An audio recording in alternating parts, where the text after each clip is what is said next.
It is the final channel, Zanera alongside SPV Graphics. Tukomyewo ne story olwaleero ya mwana muwala Linda Den. Linda Den ono ajatya ku scene. Ziva ku shows eza dance party ezibera ku TV. It was a battle between NTV and NBS. Ani asinga okukyamula abantu from their home. Kati Linda Den ono najjanga host wa sheyo.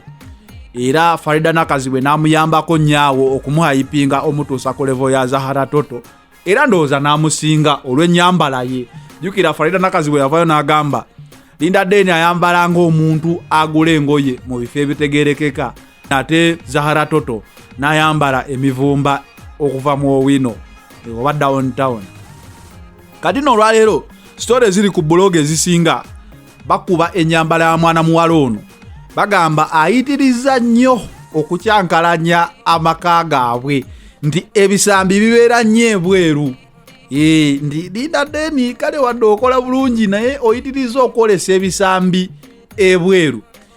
I suspect ndi eno story bakazi be bagirwanyisa kuba teri musajja ayinza complaininga ku nyambala ya Linda Den ebe musanyusa. Nange si complaininga kukyala nyambalira bulungi nnyo, but media yonna, social media, the story zirike sawa eno. What I want to know is your opinion about Linda Den's dress code.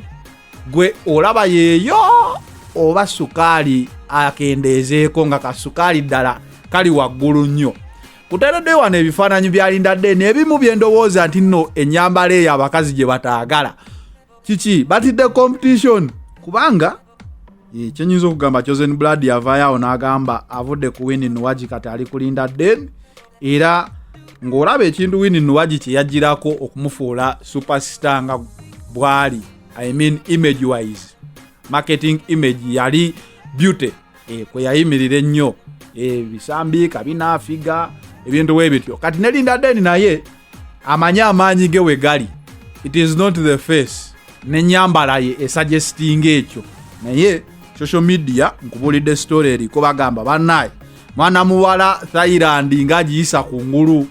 Bagamba ebitundu byonna Cambodia wa byonna abireseewo, naye Thailand eyitira ku ngulu nnyo, ekintu ekibafudde okubeera nga tebali comfortable na nyambala ye.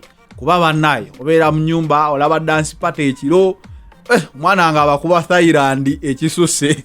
Kati abasinga bakomplaininga ku Thailand ye. Bagamba Linda Den Thailand ogiyisa nnyo ku ngulu. Naye nze sikirina mbuzibu. Linda Den in fact nze ndaba tonnalagana Thailand bulungi. Osobola okwongeramu. People power bagamba kasukali keeko oba twongeremu. Nze ne ngamba Linda Den ka Thailand keeko naye osobola okwongeramu. Naye njagala kufuna opinion zammwe ku nyambala ya Linda Den. Do you have any issue with that dress code? I personally have no issue with that dress code. In fact, I like it. I enjoy watching my TV back at home when it's Linda Den with a unique dress code. I will call a dress code unique. Ensingire ya Zahara Toto. Sagala kubeera awo nendabanga amasuuka agabuukirabuukira mu TV yange nedda. TV yammenye okugula. Ate n'ebirimu bimenye okutegeera.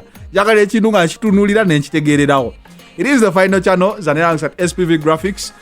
By the way, waliwo omuwala yadansiindikidde ka video ke bambi okuva e Dubai. Nsaba kunsonyiwa, nsaba oddemu onsindikire ka video ako. Esimu yange yafunyeemu obuzibu, message ezimu ne zeediriitinga nga sinakajjako kakozesa. Naye nsaba bambi ddamu okansindikireko.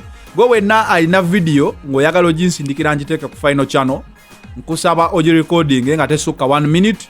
Ogende ku Facebook gye bayita The Final Channel, ojja kulabako ennamba eri 0705.